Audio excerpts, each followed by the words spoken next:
Hello friends, metal stent और plastic stent में क्या डिफरेंस है, आइए डिस्कस करते हैं। मेरा नाम डॉक्टर प्रवीण कम्मार है। मैं कैंसर सर्जन हूँ। डाइजेस्टिव सिस्टम कैंसर्स और गायनेकोलॉजिकल कैंसर्स मेरा स्पेशलिटी है।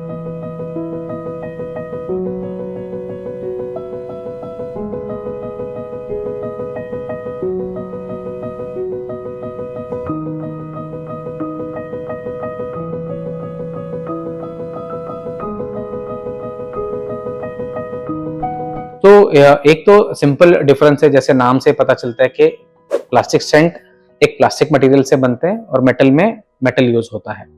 ओवरऑल देखा जाए तो प्लास्टिक स्टेंट थोड़े कम चौड़े होते हैं, मेटल स्टेंट इनके कंपैरिजन में थोड़े ज्यादा चौड़े रहते हैं। इसकी वजह से मेटल स्टेंट में ब्लॉकेज का रिस्क कम रहता है।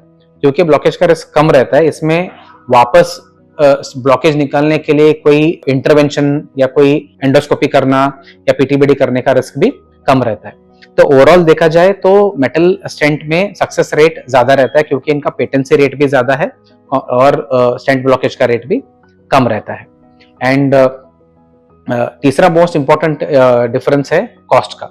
जो प्लास्टिक स्टेंट 1 या 2 हजार में आपको मिल सकता है, मेटल स्टेंट कुछ नहीं तो भी 40,000 to 60,000 रुपीज के कॉस्ट में आते हैं। तो ये एक जमीन आसमान का फर्क है प्लास्टिक और मेटल स्टेंट के कॉस्ट में। और ठीक इसी तरह जो डालने का तरीका, उसमें भी थोड़े थोड़े तकनीकी डिफरेंसेस हैं प्लास्टिक स्टेंट के इंसर्शन में और मेटल स्टेंट के इंसर्शन में। वो डिटेल्स में जाने की जरूरत नहीं है। बट जब हम डिसीजन लेते हैं मेटल स्टेंट या प्लास्टिक स्टेंट का, हम कई सारे चीजों को कंसिडर करते हैं, जैसे कि अवेलेबिलिटी है क्या, कॉस्ट फैक्टर्स क्या है, एक्सपर्टीज अवेलेबल है क्या, प्लस कितने समय तक हमें ये स्टेंट का जरूरत रहेगा जॉन्डिस कम करने के लिए, और ओवरऑल कैंसर के रिजल्ट्स कैसे रहेंगे। ये अच्छे रिजल्ट्स मतलब long term success rate possible है या ये पैलिएटिव सेटिंग है, ये भी हमें देखना रहता है। तो एक छोटा सा डिस्कशन था दोस्तों ये प्लास्टिक स्टेंट और मेटल स्टेंट के बीच के डिफरेंस का।